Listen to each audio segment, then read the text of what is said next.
भव भेषज रघुनाथ जसु, सुनहि जे नर अरु नारी। तिन्ह कर सकल मनोरथ सिद्धि, करहि त्रिसरारी। जय श्री राम। सीता माता की नितनेम की कथा खाली घर भंडार भर देगी।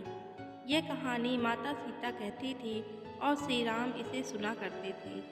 एक दिन श्री राम भगवान को किसी काम के लिए बाहर जाना पड़ गया तो सीता माता कहने लगी कि भगवान, मेरा तो 12 वर्ष का नितनेम है। अब आप बाहर जाएंगे तो मैं अपनी कहानी किसे सुनाऊंगी। श्री राम ने कहा कि तुम कुएं की पाल पर जाकर बैठ जाना और वहाँ जो औरतें पानी भरने आएंगी उन्हें अपनी कहानी सुना देना। सीता माता कुएं की पाल पर जाकर बैठ जाती हैं। एक स्त्री आई, उसने रेशम की जरी की साड़ी पहन रखी थी और सोने का घड़ा ले रखा था। सीता माता उसे देखकर कहती हैं कि बहन, मेरा 12 वर्ष का नितनेम सुन लो। पर वह स्त्री बोली कि मैं तुम्हारा नितनेम सुनूंगी तो मुझे घर जाने में देरी हो जाएगी और मेरी सास मुझसे लड़ेगी। उसने कहानी नहीं सुनी और चली गई। उसकी रेशम जरी की साड़ी फट गई, सोने का घड़ा मिट्टी के घड़े में बदल गया। सास ने देखा तो पूछा कि ये किसका दोस्त अपने सिर लेकर आ गई है। बहू ने कहा कि कुएं पर एक औरत बैठी थी, उसने कहानी सुनने के लिए कहा लेकिन मैंने नहीं सुनी, जिसका यह फल मिला। बहू की बात सुनकर अगले दिन वह साड़ी और घड़ा लेकर सास कुएं की पाल पर गई। सास को वहीं माता सीता बैठी मिली तो माता सीता ने कहा कि बहन, मेरी कहानी सुन ले। सास बोली कि एक बार छोड़, मैं तो 4 बार कहानी सुन लूँगी। राम आए, लक्ष्मण आए, देश के पुजारी आए, नित नेम का नेम लाए।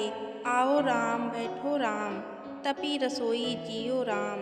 माखन मिश्री खाओ राम, दूध बतासा पियो राम। सूत के पलका मोढ़ो राम, साल दुसाला पोढ़ो राम।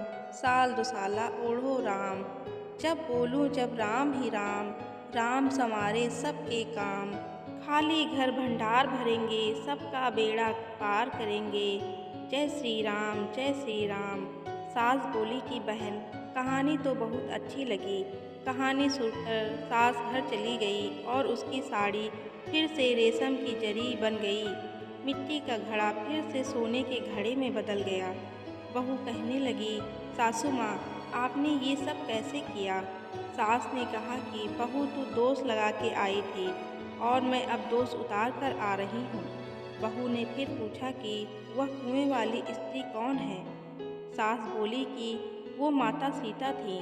वो पुराने से नया कर देती हैं, खाली घर के भंडार भर देती हैं। वह लक्ष्मी जी का वास घर में कर देती हैं। आदमी की जो भी इच्छा हो उसे पूरी कर देती हैं। बहू बोली कि ऐसी कहानी मुझे भी सुना दो।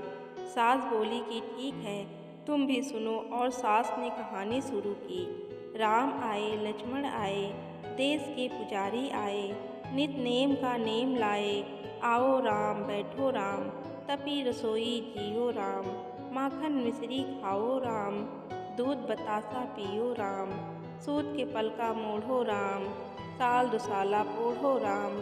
साल दुसाला ओढ़ो राम, जब बोलूं जब राम ही राम। राम संवारे सबके काम, खाली घर भंडार भरेंगे, सबका बेड़ा पार करेंगे। जय श्री राम, जय श्री राम। कहानी सुनकर बहू बोली कि कहानी तो बहुत अच्छी है। सास ने कहा कि ठीक है, इस कहानी को रोज कहा करेंगे। अब सास बहू रोज सवेरे उठती, नहाती धोती और पूजा करने के बाद नित नेम की सीता की कहानी कहती। एक दिन उनके यहाँ एक पड़ोस की औरत आई और बोली कि बहन, जरा सी आँच दे देना। तो वह बोली कि आँच तो अभी हमने जलाई ही नहीं। पड़ोसन ने कहा कि तुम सुबह 4 बजे से उठकर क्या करती हो।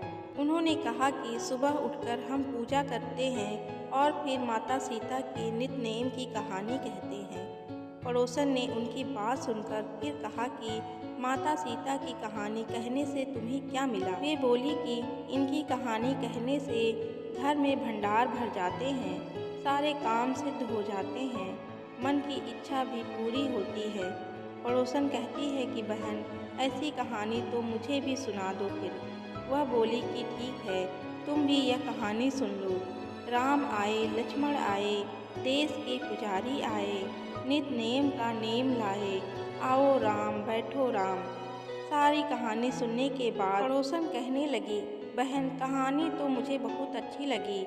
अब वह पड़ोसन भी नित नेम माता सीता की कहानी कहने लगी। कहानी कहने से माता सीता ने पड़ोसन के भी भंडार भर दिए। हे माता सीता, जैसे आपने उनके भंडार भरे वैसे ही आप हमारे भी भंडार भरना, कहानी सुनने वालों के भी और कहानी कहने वालों के भी। जय माता सीता, जय श्री राम। कहानी आपको कैसी लगी कमेंट करके हमें ज़रूर बताएं एवं मेरे चैनल को सब्सक्राइब करना न भूलें। मिलते हैं एक नई कहानी के साथ। धन्यवाद।